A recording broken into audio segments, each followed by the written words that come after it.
Olá, sétimo ano, tudo bem?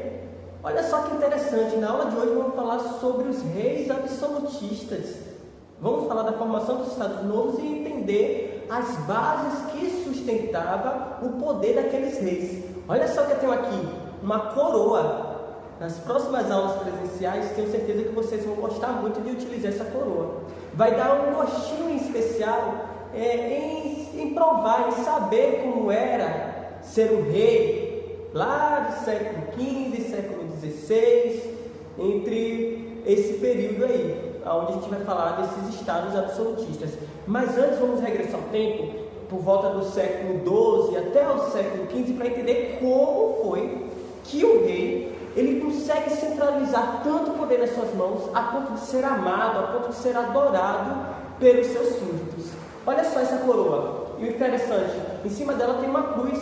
Vamos entender também como a igreja financiou, como a igreja apoiou direto e indiretamente o poder desses monarcas. Vocês vão ter a oportunidade de ser reis e rainhas por um dia. Estão ansiosos pelo retorno das nossas aulas presenciais? Eu estou. Enquanto estamos assim à distância, eu vou utilizar essa coroa um pouco. Me senti agora o rei Giovanni I. Vou imaginar um reino para mim e vocês também imaginam o nome do reino de vocês. Vamos ver quais são os nomes mais criativos dos reinos. Bem, eu vou deixar essa coroa aqui porque nas próximas aulas presenciais vocês, um de cada vez, vão ter a oportunidade de utilizá-las. Enquanto a gente está à distância, vamos entender hoje os principais teóricos absolutistas que através de seus escritos, que através das suas obras, através do que eles pensavam e escreviam, apoiavam diretamente ou indiretamente esses reis, a ponto desses reis passarem a legitimar o seu reinado, a legitimar o seu poder por meio desses escritos. É muito importante que vocês entendam os fundamentos que levaram as pessoas, tanto da nobreza, até mesmo as pessoas comuns, a grande massa de pessoas, a terem respeito, devoção, obediência, admiração pelos seus reis. É um período muito interessante da história que eu tenho certeza que vocês vão gostar. Para essa aula, deixa eu colocar essa coroa aqui. Para essa aula, a gente vai analisar o nosso módulo. A gente vai utilizar nosso módulo. Eu peço que vocês peguem o módulo de vocês, porque vamos fazer uma leitura dos principais pontos para que vocês entendam direitinho o que foi essas monarquias, como essas monarquias absolutistas elas foram formadas e estabelecidas, e posteriormente vamos analisar cada teórico do absolutismo. Quando eu digo teórico, eu estou me referindo a autores de importantes obras feitas nesse período que justificava, que legitimava o poder dos reis, tá bom? Vamos lá. Eu estou aqui na página 32 do módulo de História do sétimo ano, na unidade 2. Vai lá, pega seu módulo que a gente vai começar a nossa aula. Bem, entre os séculos XII e XV, a ideia de nação ela é diferente da ideia que temos hoje, tá? Hoje a gente tem uma nação brasileira, um conjunto de pessoas que dispõem da mesma cultura, das mesmas crenças, das mesmas... Corta.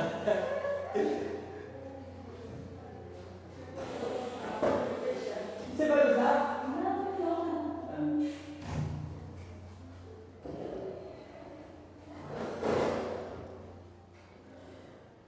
Voltando. Entre os séculos XII e os séculos XV, a ideia de nação ela vai estar ligada à necessidade de apoiar a soberania de um rei. Ela é muito diferente da ideia de nação que a gente tem hoje, como por exemplo, uma nação brasileira, uma nação argentina, uma nação espanhola, ou seja, com elementos que estão diretamente ligados, tá? A crenças, a valores em comum, como a política, a religião, a etnia, enfim. Essa ideia de nação que temos hoje ela é muito diferente da ideia de nação que existia entre os séculos XII e entre os séculos XII a XV. A ideia de nação, repetindo, estava mais ligada diretamente ao apoio soberano, tá? Fundamental para a construção de um Estado forte com fronteiras limitadas que identificasse cada reino. Eu vou ter, por exemplo, o reino romano-germânico, eu vou ter o reino da França, eu vou ter o reino da Espanha, eu vou ter o reino de Portugal, Portugal. Esses reinos aí, quando eu estou falando do Sacro Império Romano Germânico, ou quando eu estou falando do reino da Espanha, esses reinos vão ter como principais características a sua delimitação territorial, um exército militar forte, tá? Ou seja, é a formação dos estados nacionais. A partir de agora, se antes as pessoas não se viam pertencentes àquele lugar, eu estou começando a criar uma ideia de sentimento, de pertencimento a partir desses aspectos que foram abordados. Vale ressaltar que nesse período os reis eles começaram a ter bastante poder, eles passaram a concentrar bastante poder em torno de si, tá? O qual isso foi a principal característica dessas monarquias absolutistas. No entanto, cada reino desses que eu citei, ou um dos principais reinos que eu citei, como o Sacro Império Romano Germânico, ou como o reino da Espanha, o reino da França, o reino de Portugal, o reino da Inglaterra ou da Bretanha, enfim, todos esses reinos vão ter uma formação, vai ter um período de estabelecimento diferente. Não aconteceu no mesmo tempo de maneira igual, não. Cada período, cada processo de desenvolvimento dessas monarquias absolutistas, como vocês já estudaram, o caso francês, o caso inglês, espanhol e português, eles tiveram momentos, eles tiveram características diferentes, então ela ocorreu diferente para cada nação, tá bom? Nos estados absolutistas, o rei, eles possuíam poder ilimitados, tá? Pois era considerado desses reis um representante, olha só, tá vendo essa cruz aqui em cima? Eles eram representantes de Deus na terra. Então, desde o período medieval, a Igreja Católica, ela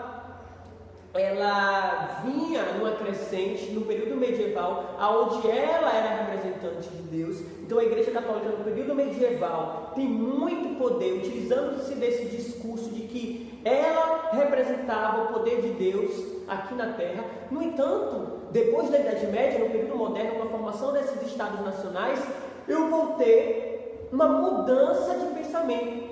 Eu vou ter agora os reis concentrando poder a ponto deles serem representantes de Deus, em vez de somente a igreja ocupar essa posição. Então veja como o pensamento está mudando. No período da Idade Média era no período aqui do período da Idade Moderna já é totalmente diferente. O cargo de rei era vitalício. O que isso significa? Se eu fosse um rei, eu seria rei até morrer, tá? Esse cargo, além de vitalício, ou seja, durava a vida toda, era também hereditário. Quando eu morresse, eu iria passar minha coroa para o meu filho. Ou, caso eu não tivesse um filho, eu ia passar para um parente mais próximo para ocupar o cargo de rei. No entanto, esse cargo ia sendo passado de geração em geração, família, dentro da própria família. É isso que vocês precisam entender nesse primeiro momento. O que é que eu estou chamando de monarquias absolutistas? O que é absoluto, ou seja, o poder ilimitado desses reis. Esse poder era vitalício, ou seja, durava a vida inteira, e também era hereditário, passava de pai para filho ou parente mais próximos. Vamos repetir as principais monarquias desse período, entre os séculos XV e o século XVI. Olha só, aqui na imagem: Portugal, Espanha, Inglaterra e França. Tá bom? Veja no mapa aí a localização geográfica, a divisão territorial desses reinos nesse período. Agora, vamos analisar os principais teóricos do absolutismo. Repetindo, é muito importante entender como foi que essa centralização política dos reis ela aconteceu. Quais foram as bases que sustentaram os reis? A gente já viu que a igreja desempenhava um papel muito importante para legitimar os reis. Não é porque os reis passaram a concentrar tamanho poder que eles deixaram a igreja para lá. Não, a igreja desde o período medieval ela tinha muita força.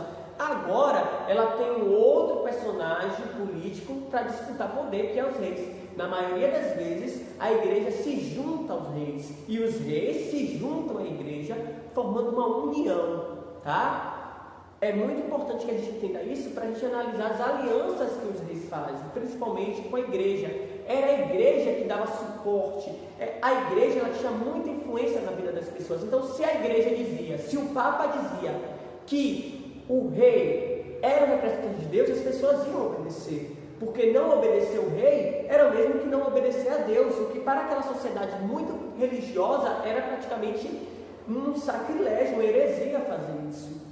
Então é importante que a gente entenda que nesse período é um período de aliança, de união entre Estado, através dos reis absolutistas, e a igreja, obviamente, principalmente a igreja católica, tá?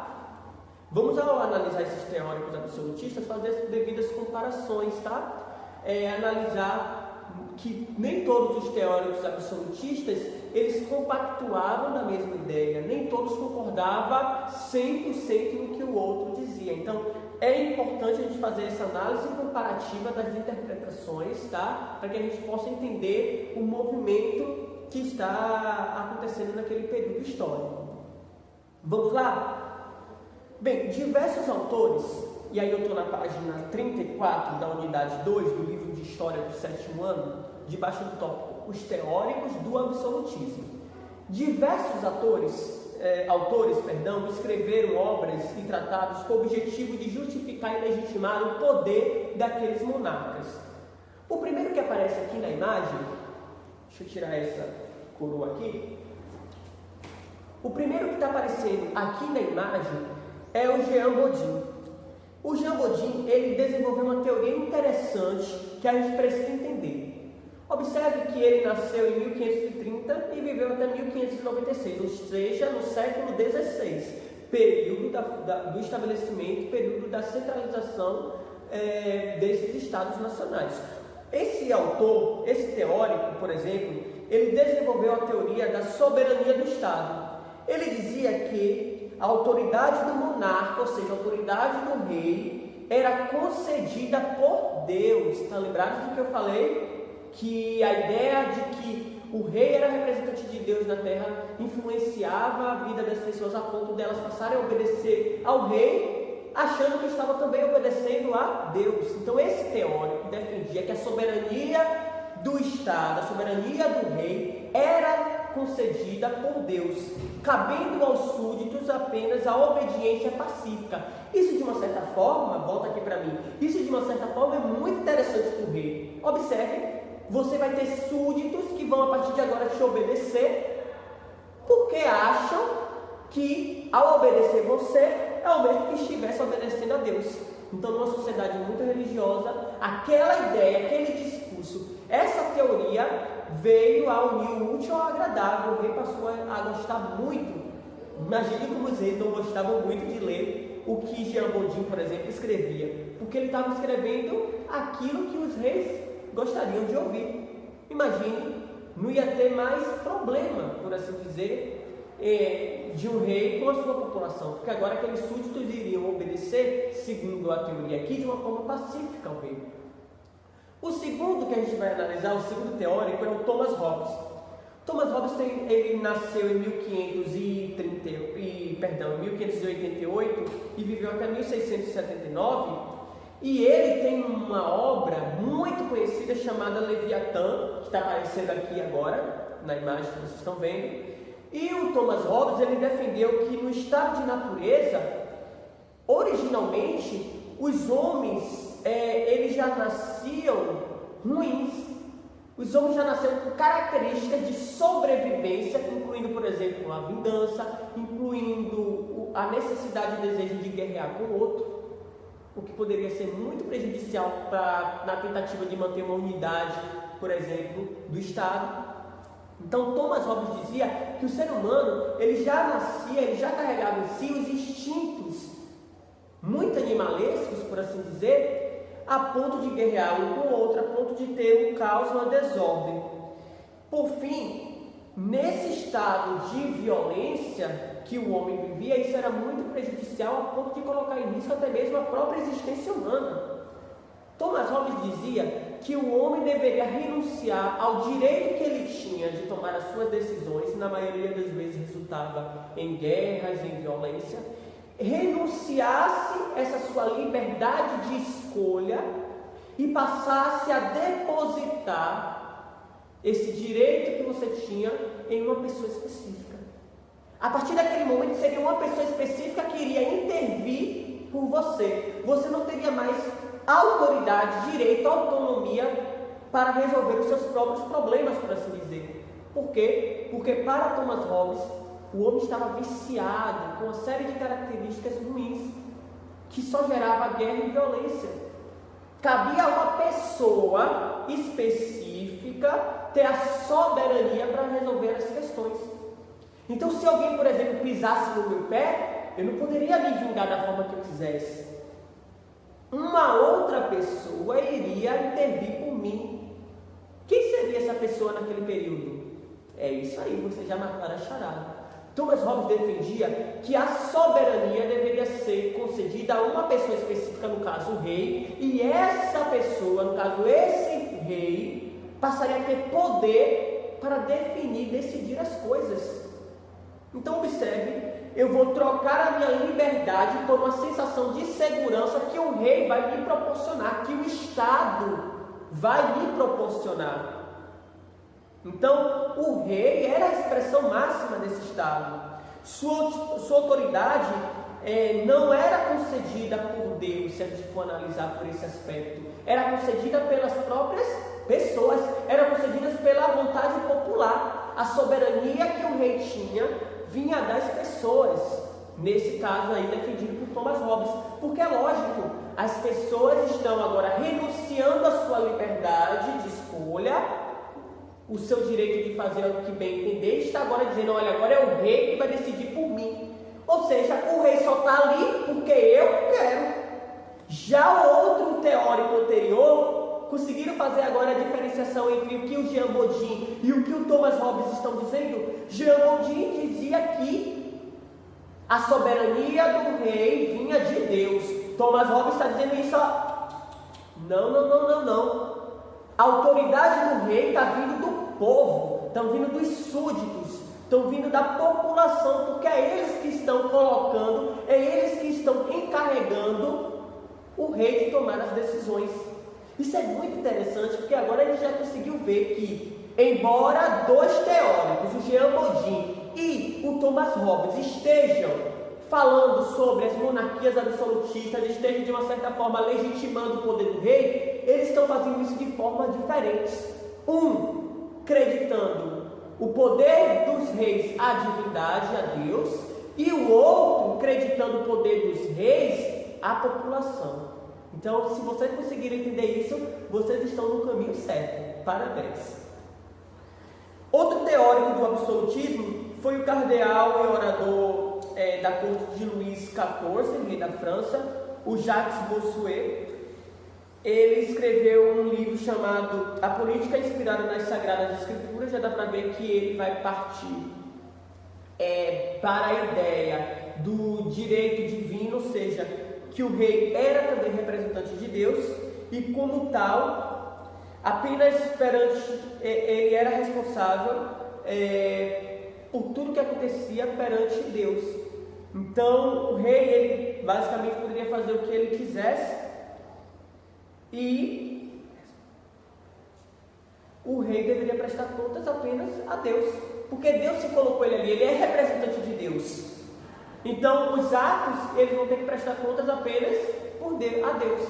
Diferente de hoje, por exemplo, um presidente da república, ele não pode fazer o que bem entender e achar que só vai prestar contas a Deus. Não, existem outros poderes, o executivo e o judiciário, por exemplo, o legislativo e o judiciário, que vão estar ali, limitando, controlando o presidente da república, para que o presidente da república não ache que pode só fazer o que quiser. Naquela época, não tinha isso não, o rei poderia fazer o que quiser, porque no final das contas ele só ia prestar contas a Deus.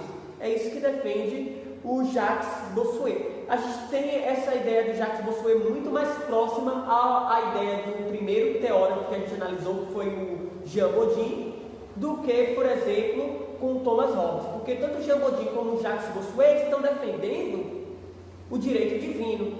O rei só está ali porque Deus colocou.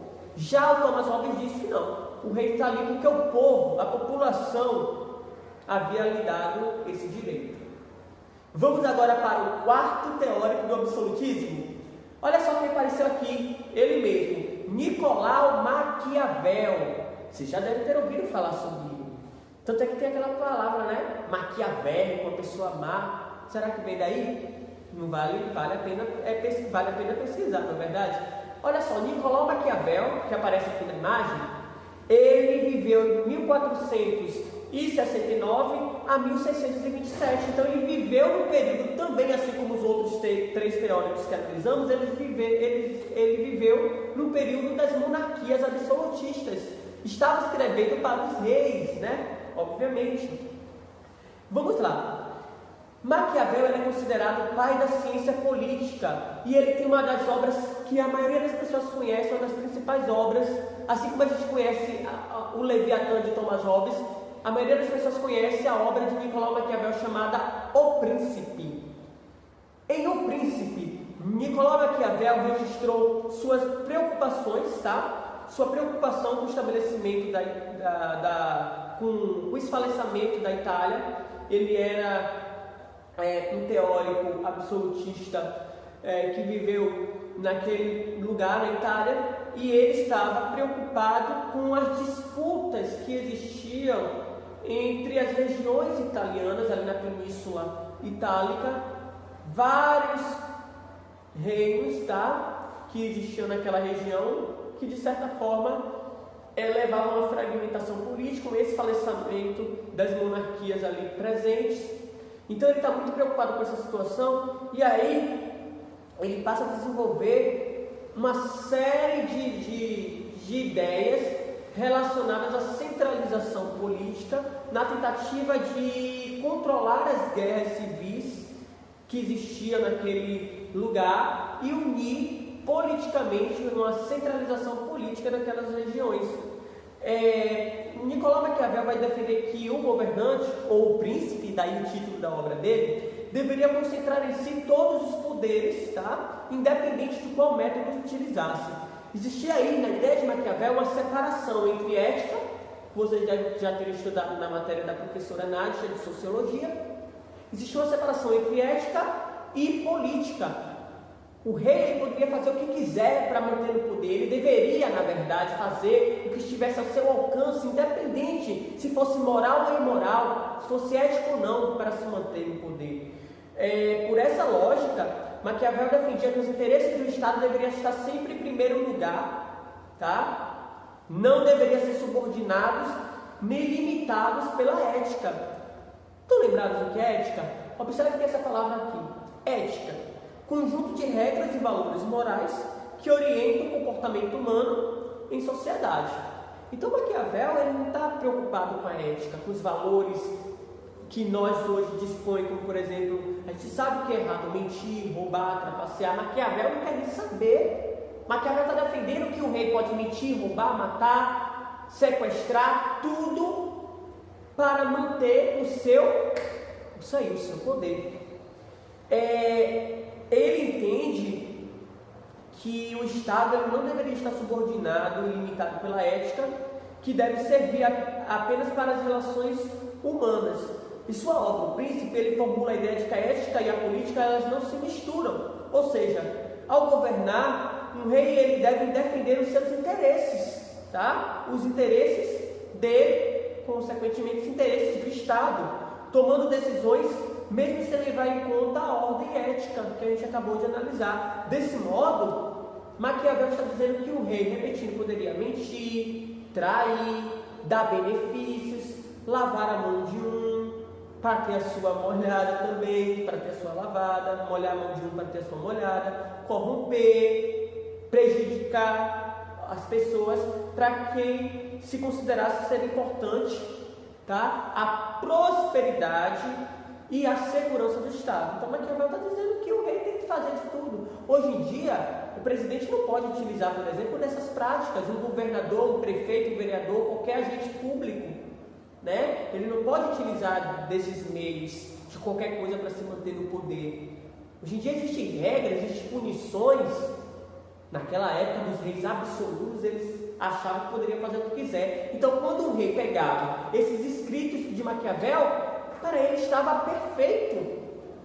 Entende? Por quê? Porque ele aqui está ouvindo música nos ouvidos dele. Porque eles querem ouvir isso, eles querem ler isso. Então, esses teóricos, de uma certa forma, estão falando mais bem dos reis do que contra. Eles estão até ajudando, fortalecendo esses reis. Obviamente que boa parte desses teóricos tinha muita relação muito próxima com esses reis, era da nobreza, né? Então é muito importante que a gente conheça o que levou esses reis a se fortalecer a tal ponto, como vocês fizeram na atividade.